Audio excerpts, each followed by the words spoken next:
Good evening all of you. तो आज हमारा इंजीनियरिंग मैकेनिक्स का ये चौथा वीडियो है और इस वीडियो में हम लोग आगे के टॉपिक को डिस्कस करेंगे। तो हम लोग फ्रिक्शन पढ़ रहे थे आई थिंक। मैं ओपन कर लेता हूँ। तो देखो हमने फ्रिक्शन को समझ लिया था, फ्रिक्शन के कंसेप्ट को समझा था कि भाई माइक्रोस्कोपिक लेवल पे जाके फ्रिक्शन को विजुलाइज करा था कि एक्चुअल में फ्रिक्शन कैसे जनरेट होता है एंड जो नॉर्मल रिएक्शन होता है वो कैसे आता है। तो उसके बाद हमने डिस्कस करा था लिमिटिंग फ्रिक्शन क्या होता है, जहाँ पे हम लोग statics condition, static coefficient of friction and the kinematics coefficient of friction, या जिसको हम लोग डायनामिक कोफिशिएंट ऑफ फ्रिक्शन भी बोलते हैं, म्यू के से रिप्रेजेंट करते हैं, उसको डिस्कस करा हुआ था। और आज के वीडियो में हम लोग डिस्कस करेंगे friction angle, angle of repose के बारे में। एंड उसके बाद हम लोग देखेंगे आगे के टॉपिक्स जिनमें हम लोग बेल्ट फ्रिक्शन को डिस्कस करेंगे। एंड फाइनली वीडियो के लास्ट में हम लोग डिस्कस करेंगे रोलिंग फ्रिक्शन को एंड रोलिंग रेजिस्टेंस को। तो चलिए हम लोग इस वीडियो को शुरू करते हैं। और इस वीडियो को शुरू करते हैं इस पर्टिकुलर टॉपिक से कि भाई फ्रिक्शन एंगल क्या होता है। तो पहले आप डेफिनेशन मत पढ़िएगा, पहले इस फिगर को देखिए। तो आप ये देख पा रहे होंगे कि भाई नॉर्मल रिएक्शन जो होता है और जो ये अपना फ्रिक्शनल फोर्स होता है, ये दोनों एक दूसरे के बिल्कुल परपेंडिकुलर होते हैं। अगर इन दोनों का मैं रिजल्टेंट बनाना चाहूँ तो ये पर्टिकुलरली आर आर से शो करा है इस डायग्राम में, और ये रेड कलर से शो है। तो आप यहाँ पे देख पा रहे होगे कि जो ये आर है ये इस नॉर्मल रिएक्शन का और ये फ्रिक्शनल फोर्स का रिजल्टेंट फोर्स है। तो ये जो रिजल्टेंट फोर्स है, किसका रिजल्टेंट फोर्स? नॉर्मल का और फ्रिक्शनल फोर्स का। ये अपने नॉर्मल से कितना एंगल फॉर्म करता है, उसी एंगल को हम लोग बोलते हैं फ्रिक्शनल एंगल। और इसी डेफिनेशन को यहाँ पे लिखा है कि it is the angle between the normal force and the resultant of normal and friction force. ये जो आर है ये क्या है? रिजल्टेंट फोर्स है। किसका रिजल्टेंट है? इस नॉर्मल का एंड इस फ्रिक्शनल फोर्स का। तो ये जो नॉर्मल है और इस फ्रिक्शनल फोर्स का जो रिजल्टेंट फोर्स है वो नॉर्मल फोर्स से कितना एंगल फॉर्म करता है, उसी को हम लोग फ्रिक्शनल फोर्स कहते हैं। इसमें आप कंफ्यूज मत होइएगा कि ये जो फ्रिक्शनल फोर्स है वो जो आर से जितना एंगल फॉर्म करता है उसको हम लोग फ्रिक्शनल एंगल नहीं करते। नॉर्मल से कितना एंगल फॉर्म करता है उसको हम लोग फ्रिक्शन एंगल कहते हैं। इन केस अगर क्वेश्चन में आपको फ्रिक्शनल फोर्स और रिजल्टेंट के बीच का एंगल दिया हुआ है तो आप ऑफ कोर्स उसको 90 से माइनस करके फ्रिक्शनल एंगल निकाल सकते हो। And next topic is the angle of repose. तो देखो एंगल ऑफ रिपोज क्या होता है, इस पर्टिकुलर डायग्राम को देखो। ओके एक मिनट, मैं पहले ये चीज़ डिस्कस कर लेता हूँ कि अगर इसमें मैं चाहूँ कि tan फाई के अकॉर्डिंग इस चीज़ को लिखना चाहूँ तो इसको मैं लिख सकता हूँ tan phi is equal to mu. और जो ये हमारा म्यू है, आप पहले इस चीज़ को डिस्कस कर चुके हो, कोफिशिएंट ऑफ फ्रिक्शन है। ओके एंड अगर मैं फाई को लिखना चाहूँ तो tan इनवर्स म्यू लिख सकता हूँ and that will be the angle. This is the phi and this is the frictional angle, frictional angle that is form here. Okay, normal normal force और resultant of frictional force and normal force के बीच का जो angle है वो इस particular formula से phi is equal to tan inverse mu से दिया जाता है। ओके, तो अब हम लोग बात कर लेते हैं एंगल ऑफ रिपोज की। तो देखो ये हमारा ऑब्जेक्ट है, ये एक इंक्लाइंड सरफेस के ऊपर रखा हुआ है और ये जो इंक्लाइंड सरफेस है वो थीटा एंगल फॉर्म कर रही है अपने हॉरिजॉन्टल एक्सेस से, कह लो आप। ओके, तो ये जो ऑब्जेक्ट होगा ना, इसमें एक फोर्स आएगा जो इसको आगे की तरफ खींचेगा। अगर मैं इस पर्टिकुलर ऑब्जेक्ट को सेपरेट कर दूं, आइसोलेट करके इसका एफबीडी बनाऊं, तो आप इस एफबीडी पे पहुंच पाओगे कि देखो भाई इधर की तरफ जो फोर्स लगेगा that is the W sine theta, ऊपर से जो इस पे आ रहा है डब्ल्यू कॉस थीटा, नीचे से नॉर्मल रिएक्शन काम कर रहा है एंड, और पीछे की तरफ ये बॉडी आगे की तरफ मूव कर रही है, that's why the friction is resisting the motion and it is in the direction of opposite of motion. तो डब्ल्यू साइन थीटा के अपोजिट डायरेक्शन में आप म्यू एन को देख पाओगे। और यहाँ से आप एक चीज़ देख सकते हो कि ये बॉडी पहले तो, अगर मैं मान लीजिए शुरुआत में मैं एंगल को छोटा करता हूँ, तो बॉडी अभी खिसकना शुरू नहीं की है, स्लाइड नहीं करी है। अब मैं इसको ऊपर करा, अब भी नहीं करी, अब भी नहीं करी, तो एक पॉइंट के बाद ये स्लाइड करना चाहेगी, करना शुरू कर देगी। ओके, थीटा की एक वैल्यू होगी, एक मैक्सिमम वैल्यू होगी जिस पे ये स्लाइड करना शुरू कर देगी, मतलब जस्ट स्लाइड करना शुरू कर दे। अगर थीटा की मैक्सिमम वैल्यू से आप कम हो तो उसकी हम बात नहीं कर रहे हैं, हम थीटा की उस मैक्सिमम वैल्यू की बात कर रहे हैं जिस पे ये ऑब्जेक्ट जस्ट स्लाइड करना स्टार्ट कर दे नीचे की तरफ, डाउनवर्ड डायरेक्शन में। तो वो जो थीटा है उस थीटा को हम लोग कहते हैं एंगल ऑफ रिपोज। यहाँ पे मैं इस डेफिनेशन को लिखा हुआ हूँ, आप देख सकते हो कि if a body is resting on a inclined surface then the angle of repose is the maximum angle at which the body can be at rest without slipping down. तो बिना स्लिपिंग डाउन किए body उस जितने maximum angle पे rest करती है surface के ऊपर, that maximum angle is known as the angle of repose. तो आई थिंक ये आपको समझ में आ गया होगा। और इस एंगल ऑफ रिपोज में और इस फ्रिक्शनल एंगल में एक रिलेशन होता है, और इस रिलेशन को आप देख सकते हो इस पर्टिकुलर फॉर्मूले में डिराइव करा हुआ है। देखना यहाँ से जो डब्ल्यू साइन थीटा होगा वो म्यू एन के बराबर होगा, अगर मैं स्टैटिक कंडीशन की बात कर रहा हूँ, या फिर ये मान रहा हूँ कि बॉडी यूनिफॉर्म स्पीड से जा रही है, तो यहाँ पे जो डब्ल्यू साइन थीटा होगा वो म्यू एन से बैलेंस हो रहा होगा। और जो W cos theta of course वो एन से बैलेंस होगा। अब इन दोनों को आप डिवाइड कर देंगे तो आप पाएंगे कि sine theta upon cos theta that is the tan theta, और इधर से म्यू हो जाएगा। And again tan theta is equal to tan phi. इन दोनों को इक्विवेलेट करने के बाद आप theta is equal to phi पा पाओगे। तो ये पर्टिकुलर इक्वेशन जो है theta is equal to phi, ये रिलेशन है अपना frictional angle and angle of repose के रिपोज में। ओके, तो आई थिंक आपको ये चीज़ समझ में आ गई होगी कि angle of repose and frictional angle क्या होता है। तो चलिए अब हम लोग अपने नेक्स्ट टॉपिक पे चलते हैं, that is the belt friction. तो देखो यहाँ पे ये एक पुली है, पुली के ऊपर बेल्ट बनाया हुआ है। ये हमारी शुरू वाली, आप इसको ड्राइविंग पुली कह लो और इसको ड्रिवन पुली कह लो। एक पुली नाच रही है और उसके नाचने से ये बेल्ट से कनेक्टेड है, इसलिए तो ये पुली भी घूमना स्टार्ट कर देगी। तो ये जो पुली है, ये जो बेल्ट है, इसमें टेंशन आएगा, कुछ टेंशन आएगा, और वो टेंशन मान लो कि T1 एंड T2 है, मैक्सिमम एंड मिनिमम टेंशन।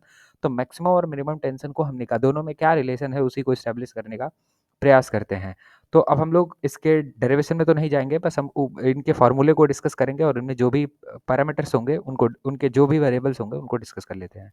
तो यहाँ से आप देखिए, यहाँ पे मैंने इस पुली का क्या बनाया हुआ है, FBD बनाया हुआ है। तो आप ये देख रहे हो कि इस पुली के ऊपर एक T1 एंड T2 ये जो फोर्सेस हैं, टेंशन्स हैं या फोर्स हैं, यहाँ पे वर्क कर रहे हैं। अब यहाँ से आप इस रोप का या फिर इस स्ट्रिंग का या इस बेल्ट का FBD देख सकते हो, जहाँ पे ये एक फोर्स का डिस्ट्रीब्यूशन आपको कुछ इस तरीके से दिखेगा। ओके, एंड ये जो T1 T2 है, ये मान लेते हैं कि T1 maximum tension in belt है and T2 is the minimum tension in the belt. तो इन दोनों के बीच जो रिलेशन होता है वो इस पर्टिकुलर फार्मूला से दिया जाता है, T1 by T2 is equal to e पे पावर म्यू थीटा। और म्यू क्या है हमारा, म्यू है हमारा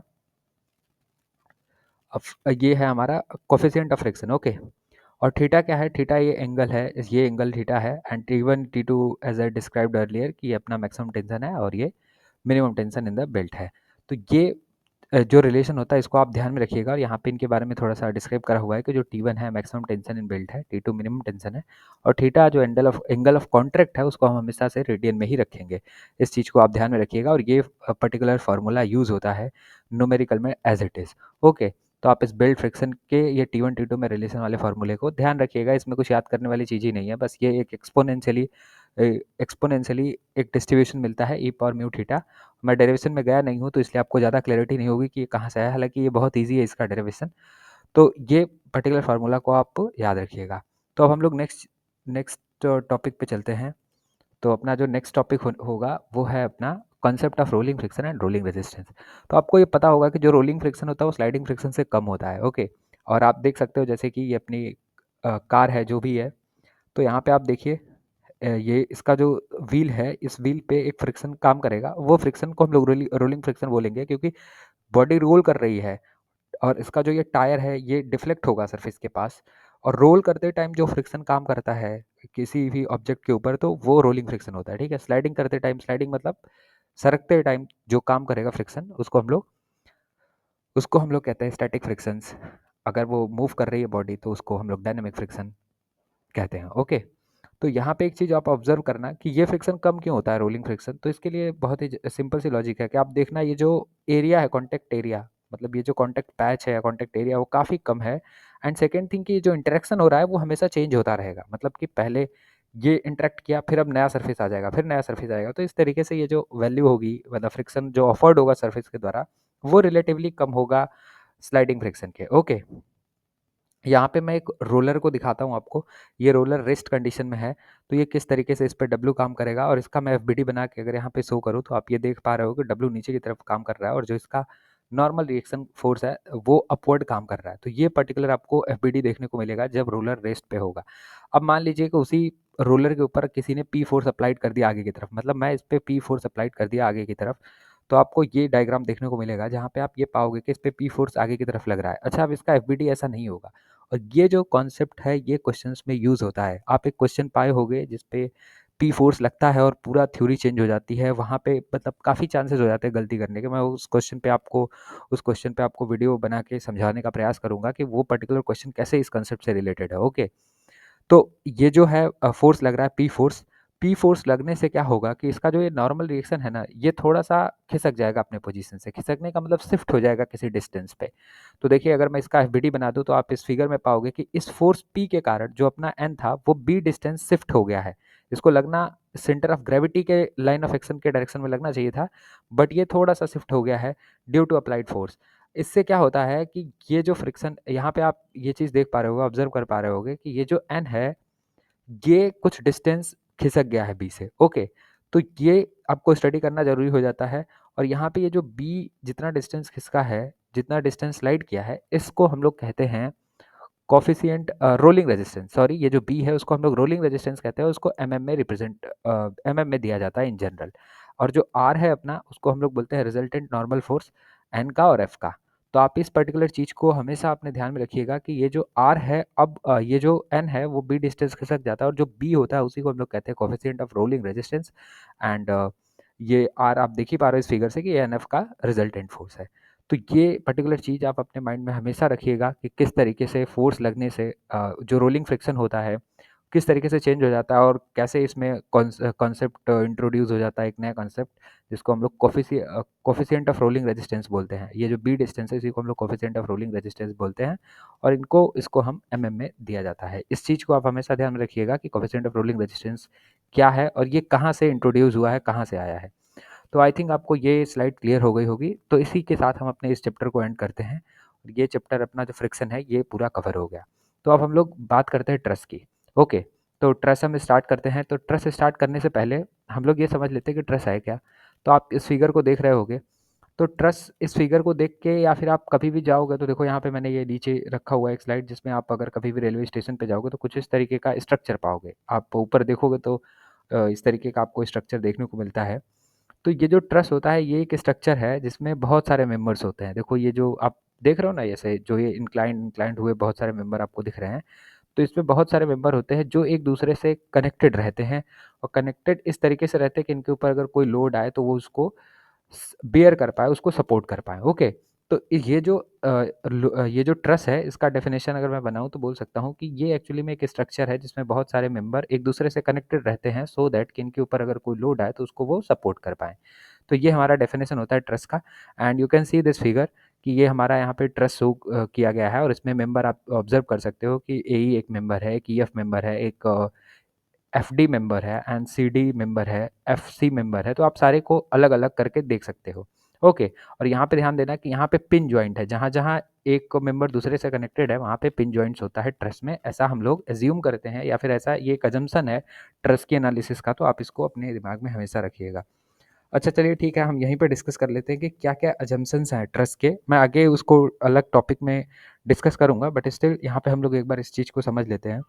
तो आप देखना कि जितने भी मेंबर्स हैं ट्रस्ट के, जैसे कि अगर ए मेंबर है और ई एफ मेंबर है, वो एक दूसरे के एंड से connected, end to end connection होता है। मतलब कि ए बी मेंबर का एंड, सपोज ये पॉइंट है ई, वो ई एफ मेंबर के ई पॉइंट से कनेक्ट है। मतलब कि ये जो मेंबर्स हैं एक दूसरे से एंड टू एंड कनेक्शन होता है। अगर इन बिटवीन कनेक्शन होता तो क्या होता है, जैसे ए ई के बीच में ही एक कनेक्शन, सपोज जहाँ पे मेरा ये आपको दिख रहा है, जहाँ आपको मैं हाईलाइट कर रहा हूँ रेड से, आपको दिख रहा होगा, तो वहाँ से वो कनेक्टेड होगा। ओके, बीच से इन बिटवीन कनेक्शन हुआ तो। लेकिन ट्रस्ट में ऐसा आपको कभी देखने को नहीं मिलेगा। ट्रस्ट में हम पहले ही बात करेंगे कि जो हमारे मेंबर्स हैं वो एंड टू एंड कनेक्टेड होते हैं।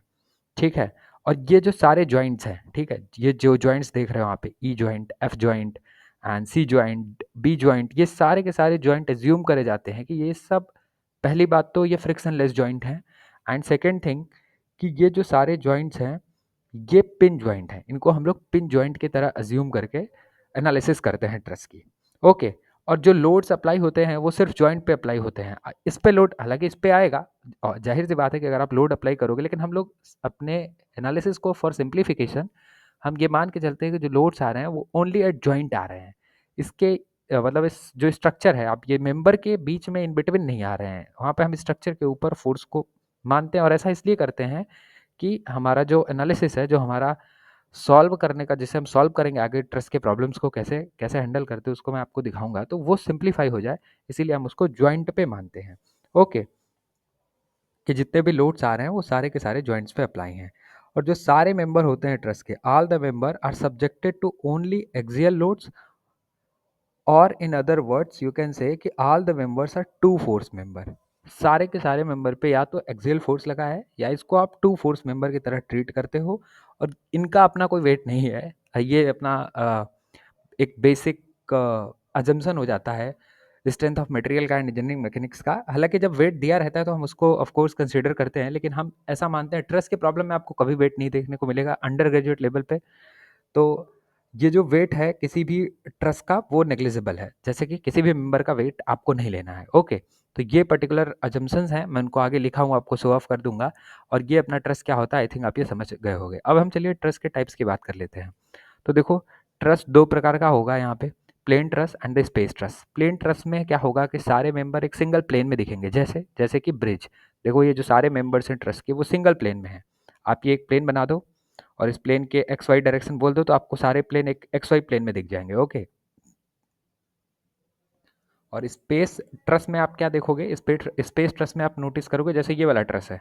ओके, जो रेलवे में ऊपर लगे होते हैं ना सपोर्ट करने के लिए, ये जो सारे ट्रस्ट हैं आपको इनको एक 3D स्पेस में पा रहे हो। देखो ये सारे ट्रस्ट किसी एक जॉइंट को पकड़ो आपको 3D में, मतलब एक जॉइंट को पकड़ो वहां से आपको तीन जो दिखेंगे मेंबर्स वो सारे एक 3D में अलाइंड होंगे। तो इस प्रकार के ट्रस्ट को हम लोग बोलते हैं स्पेस ट्रस्ट। ओके, और जो ट्रस में हमारे फोर्स आते हैं वो टेंशन आता है, एक्सियल ही लोड आते हैं, मैं पहले ही बता चुका हूँ एक्सियल फोर्स ही उसमें आते हैं। तो एक्सियल फोर्स टेंशन हो सकता है, कंप्रेशन हो सकता है, या कुछ भी नहीं हो सकता, जीरो फोर्स मेंबर। तो कैसे रिप्रेजेंट करते हैं ट्रस पे हम फोर्सेस को, यहाँ पे मैंने शो करा है टेंशन से, कंप्रेशन से और जीरो फोर्स मेंबर। ये तीन प्रकार के फोर्सेस हमारे ट्रस में आते हैं। ओके, तो अब हम चलिए फिर से अजम्पशन की बात कर लेंगे। तो एनालिसिस ऑफ ट्रस्ट की कैसे की जाती है, एनालिसिस करने के लिए कौन कौन से अजम्पशन बेसिकली माने जाते हैं ट्रस्ट की एनालिसिस में, वो सारे एजम्पशन यहाँ पे लिखा हुआ है कि भाई सारे मेंबर एंड पे कनेक्टेड हैं। अगेन मैं रिपीट कर देता हूँ, जो सारे जॉइंट्स हैं वो फ्रिक्शनलेस है, पिन जॉइंट है, लोड हमारा केवल जॉइंट्स पे लग रहा है, जितने भी मेंबर्स हैं उस पर केवल और केवल एक्सियल लोड लग रहे हैं, या अलग वर्ड में बताया जाए तो वो टू फोर्स मेंबर है। एंड लास्ट की उसमें कोई वेट नहीं होता है, मतलब वेट हम नेग्लिजिबल करके चलते हैं, ऑफकोर्स वेट होता है, तो वेट को हम मेंबर के वेट को अज्यूम करते हैं कि वो नेग्लिजिबल है। ओके, तो हम चलिए परफेक्ट ट्रस्ट और अनस्टेबल ट्रस्ट को समझ लेते हैं। तो देखो परफेक्ट ट्रस्ट क्या होगा, तो आई थिंक इसको हम लोग अपने नेक्स्ट सेशन में कवर करेंगे। एंड अब मैं यहीं से इस पर्टिकुलर चैप्टर को एंड अप कर देता हूँ। नेक्स्ट लेसन में हम जैसे ही परफेक्ट ट्रस्ट को कवर करके और ट्रस्ट के प्रॉब्लम को कैसे हैंडल करा जाता है, कितने मेथड्स होते हैं, दो मेथड्स होते हैं, methods of joint and the method of section, इनको हम अगले वीडियो में डिस्कस करेंगे। और दो ही क्वेश्चंस मैं आपको कराऊंगा, इससे आपको इतनी क्लैरिटी मिल जाएगी कि आप खुद से कुछ प्रॉब्लम्स को अगर सॉल्व करोगे तो आपको एक अच्छा आइडिया मिल जाएगा। ये जो दो प्रॉब्लम मैं कराऊंगा इनको अगर आप 2-3 बार प्रैक्टिस कर सकते हो अपने आप से, सो दैट कि जो क्वेश्चंस अगर आपको नया क्वेश्चन दिया जाए तो उसको आप आसानी से टैकल कर पाओगे। स्टिल मैं कुछ एडवांस प्रॉब्लम होंगे ट्रस्ट पे जो एग्जाम्स में आए होंगे, मैं उनके ऊपर एक सेपरेट वीडियोस जरूर बनाऊंगा। And with this I end this session and thank you to all of you.